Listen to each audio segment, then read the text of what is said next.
Hello, હું છું decay Vinjuda. આજે આપણે અભ્યાસ કરશું અવરોધનો નિયમ. તો મિત્રો, આજે આપણે અવરોધનો નિયમ એટલે કે વીજ અવરોધનો નિયમ તેના વિશે હું તમને થિયરી સમજાવું છું. ચાલો મિત્રો, તો આજે આપણે અવરોધનો નિયમ છે તેની વ્યાખ્યા આપણે જોઈએ.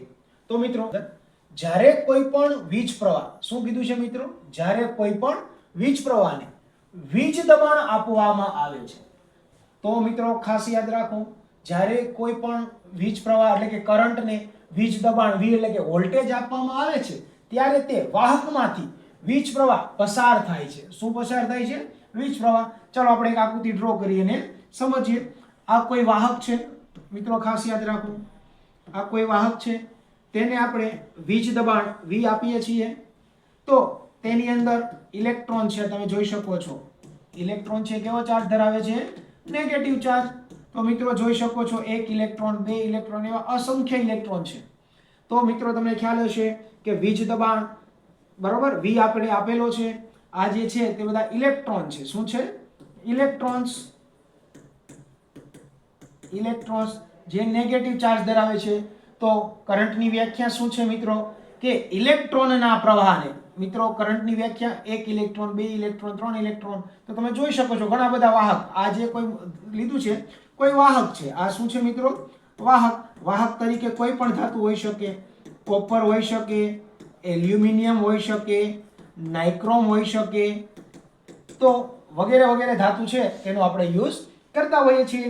તો મિત્રો વાહક તરીકે આપણે કોઈ ધાતુ લીધી છે, તેને આપણે વીજ દબાણ આપીશું. વીજ દબાણ આપશું એટલે એની અંદર જે ઇલેક્ટ્રોન હોય તે અસ્તવ્યસ્ત ગતિ કરતા હોય. કેવી ગતિ કરતા હોય? અસ્તવ્યસ્ત ગતિ કરતા. પણ જ્યારે તેને વીજ દબાણ આપવામાં આવશે ત્યારે જે ઇલેક્ટ્રોન છે તે સીધી દિશામાં છે ગતિ કરવાનું ચાલુ કરતા હોય છે. તો મિત્રો આપણે જોઈએ વ્યાખ્યા ઉપરથી ફરીથી કે જ્યારે કોઈ પણ વીજ પ્રવાહને વીજ દબાણ એટલે વીજ પ્રવાહ કોને કહેવાય? તો કે ઇલેક્ટ્રોનના પ્રવાહને. ખાસ યાદ રાખજો, ઇલેક્ટ્રોનના પ્રવાહને, ઇલેક્ટ્રોનના પ્રવાહને કરંટ કહેવામાં આવે છે. શું કહે છે મિત્રો એને? કરંટ. કરંટને આપણે ગુજરાતીમાં શું બોલતા હોઈએ છીએ? વીજ પ્રવાહ. વીજ પ્રવાહ બોલો તો પણ ચાલે, કરંટ બોલો તો પણ ચાલે. તો મિત્રો તમને ખ્યાલ આવી ગયો હશે તો કે આ જે કરંટ છે તે વહેવાનો ક્યારે ચાલુ કરશે? ક્યારે વહેવાનો કરંટ ચાલુ કરશે? કે જ્યારે એને વીજ દબાણ એટલે કે વોલ્ટેજ આપવામાં આવશે ત્યારે. તો આપણે એને વોલ્ટેજ, વીજ દબાણને આપણે અંગ્રેજીમાં બોલવું હોય તો બોલાય વોલ્ટેજ. તો મિત્રો તમને ખ્યાલ આવી ગયો છે કરંટ કોને કહેવાય, ઇલેક્ટ્રોન્સ કોને કહેવાય, વોલ્ટેજ કોને કહેવાય. હવે આપણે જોઈએ કે આને વીજ દબાણ આપીએ છીએ એટલે ઇલેક્ટ્રોન છે વહેવાના ચાલુ થાય છે. ઇલેક્ટ્રોન જે વહેવાના ચાલુ થાય છે, ઇલેક્ટ્રોન, એક ઇલેક્ટ્રોન, બે ઇલેક્ટ્રોન, ત્રણ ઇલેક્ટ્રોન, એવી રીતના ઇલેક્ટ્રોનનો પ્રવાહ થઈ ગયો એક. તો આ જે પ્રવાહ છે, ઇલેક્ટ્રોનના પ્રવાહને શું કહેવામાં આવે છે મિત્રો? કરંટ કહેવામાં આવતો હોય છે. હવે આ જે કરંટ છે તેને વહેવામાં ફોર એક્ઝામ્પલ અહીંયા કોઈ અડચણ ઊભી થઈ કે ઇલેક્ટ્રોન છે આગળ ગતિ કરી શકતા નથી, તો આ જે અડચણ અહીંયા હું શું ઊભી થઈ છે? અડચણ કે રૂકાવટ આપણે બોલતા હોઈએ છીએ. રૂકાવટ. અડચણ કે જે રૂકાવટ ઊભી થાય છે તેને અવરોધ કહેવામાં આવે. તેને શું કહેવામાં આવે મિત્રો? અવરોધ. જેને આપણે આર દ્વારા છે દર્શાવતા હોઈએ છીએ. તો આજે આપણો નિયમ આ જ છે કે અવરોધનો નિયમ. આપણે શું સમજવાનું છે મિત્રો? અવરોધનો નિયમ. તો ચાલો, તો મિત્રો ચાલો હવે આપણે ફરીથી વ્યાખ્યા આપણે સમજી લઈએ. તો હવે તમને ખ્યાલ આવી ગયો હશે. આ કોઈ મેં વાહક ધાતુ લીધી છે, તમે જોઈ શકો છો. વાહક કોઈ પણ ધાતુ છે, કોપર હોઈ શકે, એલ્યુમિનિયમ હોઈ શકે, નાઇક્રોમ હોઈ શકે, કે જેની અંદરથી વીજ પ્રવાહ પસાર થતી હોય તેવી ધાતુને કંડક્ટર કહેવામાં આવે, વાહક કહેવામાં આવે છે. ગુજરાતીમાં વીજ વાહક કહેવામાં આવે છે. વગેરે શબ્દોનો ઉપયોગ થતો હોય છે. ચાલો આપણે આ વ્યાખ્યાને હવે વિસ્તૃત સમજીએ. જ્યારે કોઈ પણ વીજ પ્રવાહને એટલે કે કરંટને વીજ દબાણ એટલે કે વીજ દબાણ એટલે કે વી આપવામાં આવે છે ને, ત્યારે તે વાહકમાંથી, વાહક તરીકે મિત્રો આપણે કીધું જ છે ધાતુ લીધી છે, ત્યારે તે વાહકમાંથી વીજ પ્રવાહ કરંટ છે ને તે પસાર થાય છે. વીજ વાહકના એટલે કે કંડક્ટરના, વીજ વાહકના શું કીધું છે? વીજ વાહકના વિશિષ્ટ ગુણધર્મને કારણે, ખાસ યાદ રાખજો, વીજ વાહકના વિશિષ્ટ ગુણધર્મને કારણે તે વાહક એટલે કે કોઈ પણ ધાતુ, તે વાહક વીજ પ્રવાહ આઈને પસાર થવામાં અડચણ ઊભી કરે છે. કરંટને પસાર તો થવું જ છે, પણ આ જે કોઈ ધાતુ છે તેના વિશિષ્ટ ગુણધર્મને કારણે કરંટ છે તે આગળ પસાર થઈ શકતો નથી, અડચણ ઊભી થાય છે. આ જે અડચણ ઊભી થાય છે કોના કારણે થાય છે? તો કે આ જે વાહક જે છે, વાહક ધાતુ, તેના વિશિષ્ટ ગુણધર્મને કારણે. તો વિશિષ્ટ ગુણધર્મને કારણે તે વાહક વીજ પ્રવાહને પસાર થવા દેવામાં શું ઊભી કરે છે? રૂકાવટ ઊભી કરે છે. મિત્રો ખાસ યાદ રાખજો, શું ઊભું કરે છે? રૂકાવટ કે અડચણ ઊભી કરે છે. જે રૂકાવટ ઊભી કરે છે, વાહકના આ ગુણધર્મને વીજ અવરોધ કહેવામાં આવે છે. કરંટને પસાર થવું જ છે, પણ ધાતુના વિશિષ્ટ અવરોધને કારણે કરંટ જે પસાર થઈ શકતો નથી, તેના કારણે આ જે વાહક છે તેનો જે આ વિશિષ્ટ ગુણધર્મ છે તેને વીજ અવરોધ છે તે કહેવામાં આવે છે. તો મિત્રો આ જે વીજ અવરોધ છે, કોઈ પણ વાહક છે તેનો વીજ અવરોધ છે તે મુખ્ય 4 બાબતો ઉપર આધાર રાખતો હોય છે. ચાલો તે 4 બાબતો કઈ કઈ છે તે હવે આપણે જોઈએ. તો મિત્રો આ જે વાહક તાર છે, આ જે આપણે ડ્રો કર્યું છે તે શું છે? વાહક તાર. વાહક તાર જેને આપણે કંડક્ટર બોલતા હોઈએ છીએ અંગ્રેજીમાં. તો આ જે વાહક તાર છે તેની અંદરનો જે વીજ અવરોધ છે તે કઈ બાબતો ઉપર આધાર રાખે છે? વીજ અવરોધ કઈ બાબત પર આધાર રાખતો હોય છે મિત્રો? તો ચાલો આજે આપણે તે 4 બાબત છે તેના વિશે અભ્યાસ કરીએ.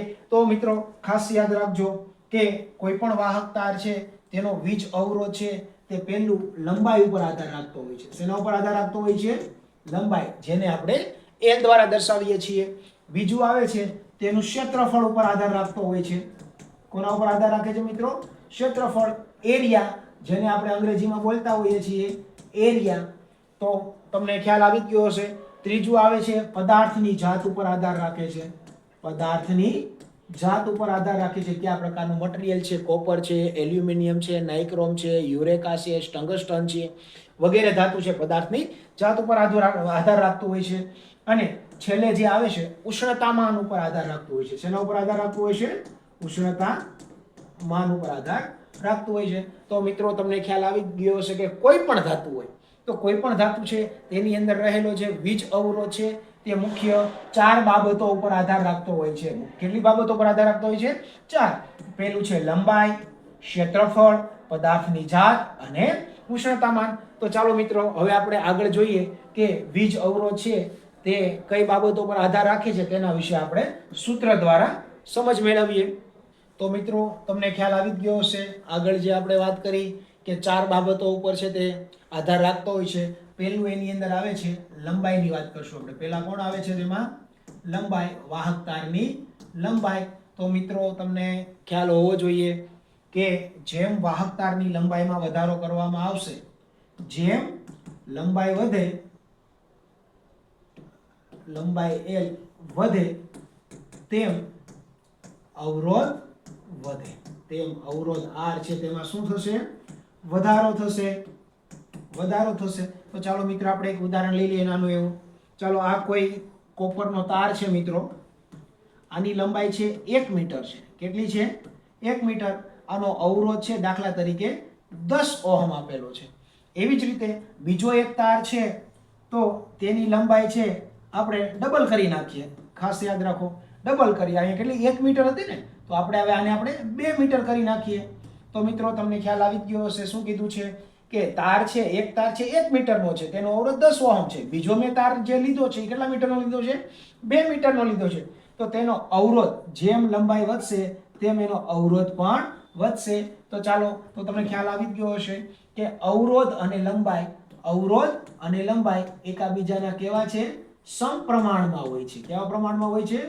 સમપ્રમાણમાં. પરીક્ષામાં આવા પ્રશ્નો પૂછાતા હોય છે કે લંબાઈ અને અવરોધ એકબીજાના વ્યસ્ત પ્રમાણમાં હોય કે સમપ્રમાણમાં હોય છે?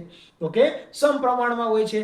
જેમ તારની લંબાઈ વધારો થતો જશે એમ અવરોધ પણ વધતો જશે. અવરોધ વધશે એટલે કે કરંટને જે વહેવામાં છે શું થશે?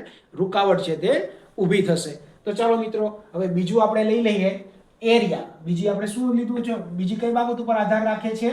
એરિયા. તો ચાલો આપણે પહેલી બાબત કઈ હતી? તો કે R proportional to L, એટલે કે જેમ લંબાઈ વધશે તેમ અવરોધ વધે છે. હવે આપણે લઈએ બીજી બાબત. તો બીજી બાબત કોના ઉપર આધાર રાખે છે? ક્ષેત્રફળ ઉપર. કોના ઉપર આધાર રાખે છે? ક્ષેત્રફળ ઉપર. આપણે એને અંગ્રેજીમાં બોલતા હોઈએ છીએ એરિયા. તો શું કહે છે? તો કે સૂત્ર શું કહે છે અવરોધનો નિયમની અંદર? બીજી બાબત શું છે? R proportional to 1/a. એ એટલે એરિયા. ચાલો હવે હું તમને થોડુંક ઉદાહરણ સાથે સમજાવું. તમે મિત્રો અહીંયા જોઈ શકો છો, અહીંયા કોઈ વાયર છે, કોઈ વાહક છે, તમે એની જાડાઈ જોઈ શકો છો. આ રીતના આપી છે મેં, અને આ જ એ જ રીતની જાડાઈ મેં અહીંયા એનાથી ડબલ કરી દીધી છે મિત્રો. જોઈશો આકૃતિ ઉપરથી તમને ખ્યાલ આવી જશે. ડબલ થઈ ગઈ છે. તો મિત્રો જોઈ શકો છો આજે આનો અવરોધ છે તે કેટલો છે? દાખલા તરીકે 10 ઓહમ છે. તો આ જે તાર છે તેનો અવરોધ કેટલો થઈ જશે? 5 ઓહમ થઈ જશે. કેટલો થઈ જશે? શું કામ 5 થઈ ગયો? કારણ કે તારની જાડાઈ છે એમાં વધારો થઈ ગયો. તારની જાડાઈમાં શું થઈ ગયો? વધારો. ડબલ કરી દીધી. તો આને શું બોલશું આપણે? તમે જોઈ શકો છો આ પણ 1 મીટરનો જ તાર છે. આ પણ 1 મીટરનો તાર છે. આ પણ 1 મીટરનો. પણ બંનેની જાડાઈમાં ફેર દેખાય છે તમને?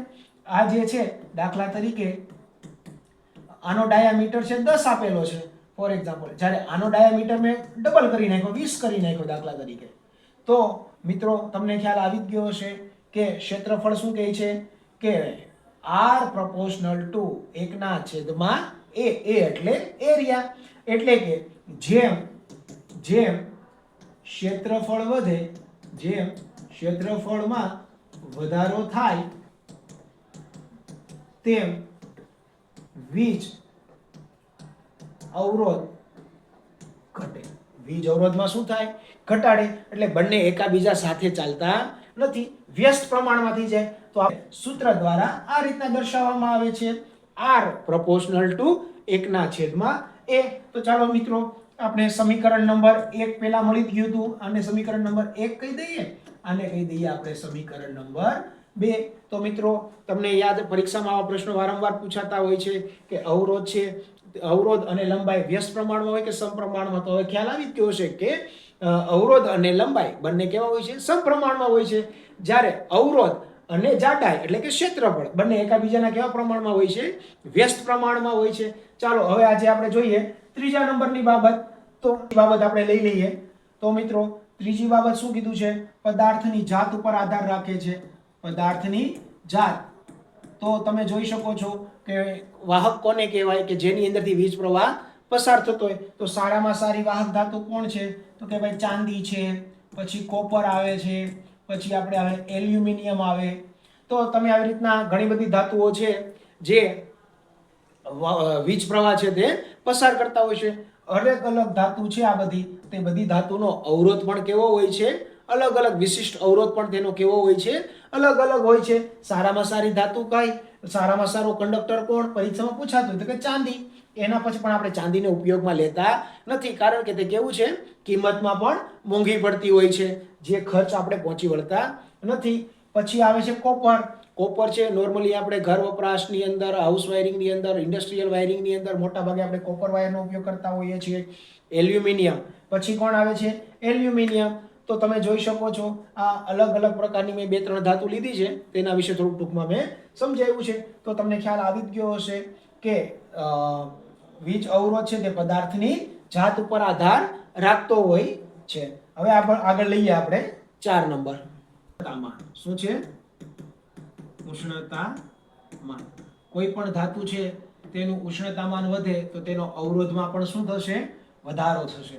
ઉષ્ણતામાન વધવાથી એટલે કે ધાતુ એટલે કે વાહકનો વીજ અવરોધમાં વધારો થશે. તો મિત્રો કેટલી સરસ રીતે મેં સમજાવ્યું, તમને ખ્યાલ આવી જ ગયો હશે કે કોઈ વીજ અવરોધનો નિયમ કે જે એની અંદર જે વીજ અવરોધ છે તે 4 બાબતો ઉપર આધાર રાખતો હોય છે. પહેલી આવે છે લંબાઈ. આગળ આપણે જોયું લંબાઈ L, જેને આપણે આ રીતના બોલતા હતા L R proportional to L, કે લંબાઈ છે તે અવરોધના સમપ્રમાણમાં હોય છે. નેક્સ્ટ બીજું આપણે લઈ લઈએ. બીજું શું લીધું હતું આપણે? એરિયા. એરિયા એટલે કે ક્ષેત્રફળ. તો ક્ષેત્રફળ માટે શું આપણે મેળવ્યું હતું? કે R proportional to 1/a. એટલે કે જેમ એરિયા ડબલ થશે, જેમ એરિયા ડબલ થશે તેમ અવરોધ પણ એનો ઘટતો જશે. અવરોધમાં શું થશે? ઘટાડો થશે. તો એકાબીજાના કેવા હોય છે? વ્યસ્ત પ્રમાણમાં. આ છે ઈ સમપ્રમાણમાં છે મિત્રો. આ છે તે વ્યસ્ત પ્રમાણમાં. ચોથું આપણે રિવિઝન કરી લઈએ. ત્રીજું શું હતું? ત્રીજું હતું પદાર્થની જાત ઉપર વિશિષ્ટ અવરોધ છે તે આધાર રાખતો હોય છે. પદાર્થની જાત, તો કે પદાર્થની જાત તરીકે દાખલા તરીકે આપણે ચાંદીનો તાર છે, કોપર છે, એલ્યુમિનિયમ છે, ટંગસ્ટન છે, નાઇક્રોમ, તો આ વગેરે ધાતુ છે તેના અવરોધ છે તે કેવા હોય છે? અલગ અલગ હોય છે. આનો અવરોધ સૌથી ઓછો હોય છે, એના પછી આનો છે તે આના કરતા ઓછો, આનો છે તે આના કરતા ઓછો, આનો અવરોધ આના કરતા ઓછો. આ રીતના મેં ક્રમમાં લખી અને દર્શાવ્યું છે કે તમને પરીક્ષામાં પણ ખ્યાલ આવે. અને ચોથું છે તાપમાન ઉપર, કે જેમ તાપમાન કોઈ પણ વાહક તાર છે તેનું તાપમાનમાં વધારો થાય તો અવરોધમાં પણ શું થશે મિત્રો? વધારો થતો હોય છે. ચાલો હવે આપણે સમીકરણ નંબર 1 અને સમીકરણ નંબર 2 ને સરખાવીએ. આ બાબતે તમને ખ્યાલ જ હશે. શું હતી? R proportional to L. બીજું સમીકરણ આપણને શું મળ્યું? આગળ આપણે જોયું તે મુજબ R proportional to 1/A. સમીકરણ નંબર 1, સમીકરણ નંબર 2. આ બંનેને આપણે સરખાવીએ તો ચાલો બંનેમાં કોમન કોણ છે? R. સમપ્રમાણની નિશાની આપણે લઈ લઈએ. L ના છેદમાં A. તો મિત્રો તમને ખ્યાલ આવી જ ગયો હશે. વિશિષ્ટ અવરોધ આપણે R નું સૂત્ર શું મળી ગયું? R proportional to L ના છેદમાં A. ચાલો આપણે અચળાંક છે તેને દૂર કરી દઈએ તો આપણે આ રીતના લખશું એને. R is equal to અચળાંકની આવી નિશાની કરી નાખશું L ના છેદમાં A. આજે આપણને કિંમત તમે જોઈ શકો છો, અવરોધ આપણને મળી ગયો છે મિત્રો. તો આ જે નિશાની છે આને આપણે કહીશું વિશિષ્ટ અવરોધ. શું કહીશું મિત્રો? આને વિશિષ્ટ અવરોધ. વિશિષ્ટ અવરોધ એને હવે આપણે સૂત્રની રીતે લખવું હોય તો આને આ રીતના પણ લખી શકાય, વિશિષ્ટ L, અને આ રીતે પણ દર્શાવી શકાય છે. મિત્રો ખાસ યાદ રાખજો, પરીક્ષામાં વિશિષ્ટ અવરોધનું સૂત્ર પૂછે તો આ રીતના લખી નાખવાનું. વિશિષ્ટ અવરોધ is equal to R into A એના છેદમાં L. L એટલે આ રીતના છે અવરોધનું સૂત્ર, વિશિષ્ટ અવરોધનું સૂત્ર છે તે તારવવામાં આવતું હોય છે. તો આપણે અહીંયા જોઈએ આ જે નિશાની તો વિશિષ્ટ અવરોધ છે તેને કહેવામાં આવે છે રોમન આંકમાં રો. શું કહેવામાં આવે છે? રો. આને રો કહેવામાં આવે છે, આને અવરોધ કહેવામાં આવે છે. આ L એટલે લંબાઈ, A એટલે ક્ષેત્રફળ. તો આને બીજી રીતે આપણે સૂત્ર લખવું હોય તો આ રીતના લખી શકાય છે કે રો ઇઝ ઇક્વલ ટુ, એટલે કે વિશિષ્ટ અવરોધ, વિશિષ્ટ અવરોધ ઇઝ ઇક્વલ ટુ R એટલે કે અવરોધ અને ક્ષેત્રફળનો ગુણાકાર એના છેદમાં લંબાઈ. આજે આપને સમીકરણ મળે છે આને કહેવામાં આવે છે વિશિષ્ટ અવરોધ. આ જે વિશિષ્ટ અવરોધ છે તેની આજે આપણે ચર્ચા કરી. તો મિત્રો આને કહેવામાં આવે છે તારનો વિશિષ્ટ અવરોધ. શું કહેવામાં આવે છે? તારનો વિશિષ્ટ અવરોધ. RA into A. ચાલો મિત્રો તમને ખ્યાલ આવી જ ગયો છે કઈ રીતના વિશિષ્ટ અવરોધ મેળવવામાં આવે છે. તો આ જે વિશિષ્ટ અવરોધ છે તેનો એકમ શું થશે? તો ચાલો અહીંયા અવરોધ આપ્યો છે તો અહીંયા લખી નાખશું આપણે ઓહમ. શું લખશું મિત્રો? ઓહમ. લંબાઈ છે એટલે આપણે એને દર્શું મીટર. તો વિશિષ્ટ અવરોધ છે તેનો એકમ છે ઓહમ મીટર. તો આ ઓહમ મીટર કઈ રીતના આવે છે તે આપણે હવે આગળ જોઈશું. મિત્રો હવે આપણે જોઈએ ઓહમ મીટર છે તેનો એકમ કઈ રીતના આવે છે. તો મિત્રો તમને ખ્યાલ જ છે વિશિષ્ટ અવરોધનું સૂત્ર આપણે આગળ જોયું કઈ રીતના તાર્યું હતું સમીકરણ નંબર 1 અને સમીકરણ 2 ઉપરથી. તો ચાલો R ની કિંમત અહીંયા છે તો R ને આપણે શું એકમ છે? અવરોધ છે તેનો એકમ શું છે? ઓહમ. અહીંયા ઓહમ આપણે દર્શાવી દીધું છે મિત્રો.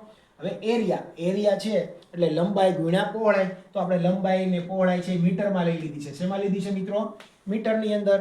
હવે આપણે નેક્સ્ટ લઈએ લંબાઈ. લંબાઈ પણ શેમાં માપવામાં આવે છે મિત્રો?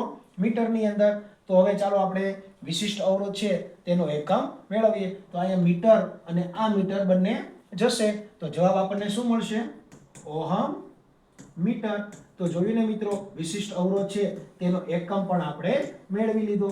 ખાસ યાદ રાખવાનું, પરીક્ષાની અંદર આવા પ્રશ્નો પૂછાતા હોય છે કે વિશિષ્ટ અવરોધનો એકમ જણાવો તો ઓહમ મીટર. ઓહમ મીટર કઈ રીતના હોય તમને ખ્યાલ આવી ગયો મિત્રો? અવરોધનો એકમ શું છે? ઓહમ. અને એરિયા છે તેનું સૂત્ર શું થશે? લંબાઈ ગુણ્યા પહોળાઈ. આપણે મીટરમાં વાત કરીએ, આને લંબાઈ કહી દઈએ અને આપણે આને પહોળાઈ કહી દઈએ. તો લંબાઈ ગુણ્યા પહોળાઈ. તો આની અંદરથી આપણે એક એક મીટર છે એને આપણે ઉડાડી દઈએ તો જે વધશે એ આપણને જે મળશે તે મળશે વિશિષ્ટ અવરોધ. તો મિત્રો તમને ખ્યાલ આવી જ ગયો છે વિશિષ્ટ અવરોધ છે તેનો એકમ કઈ રીતના મેળવ્યો છે આપણે. મીટરના છેદ ઉડી ગયા અને છેલ્લે જવાબ આવશે ઓહમ મીટર. ચાલો મિત્રો